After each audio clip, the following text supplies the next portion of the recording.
Many African and other countries of the South continue to face the scourge of poverty.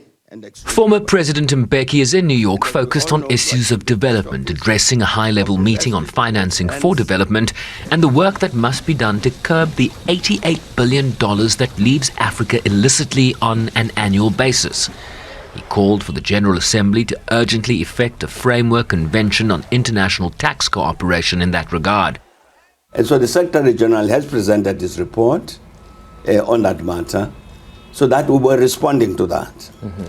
To say that, yes, first of all, it's the United Nations that must deal with this matter.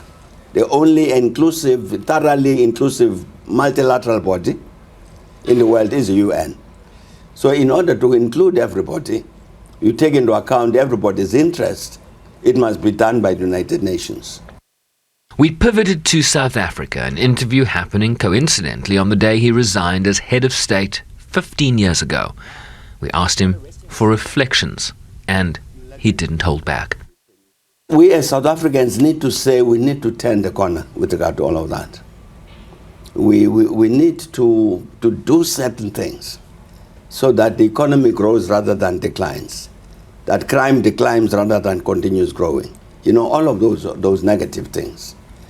I had thought, for instance, in 2020, that we had arrived at a very good point when all of the social partners were basically saying the same thing. Let's end this unemployment and this declines in the economy and all of that by acting together as social partners. Mbeki warned that the social compact announced in last year's State of the Nation address to revive the economy had yet to be effected. The major challenge faces the population is not who wins the elections next year. The major challenge facing the people are these things. We want electricity on a regular basis.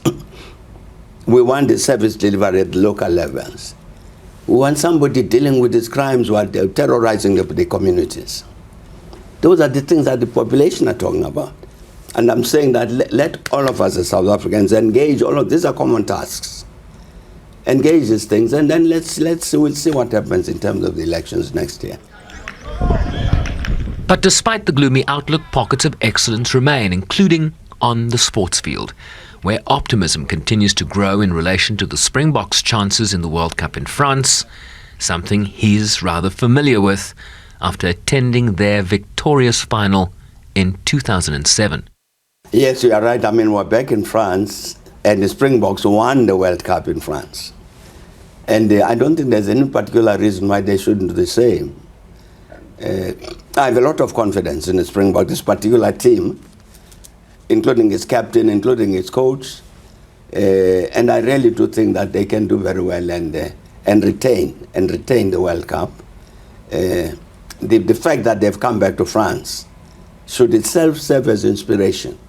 From his lips to, well, you know the rest. Sherwin, Bryce-Pease, SABC News, New York.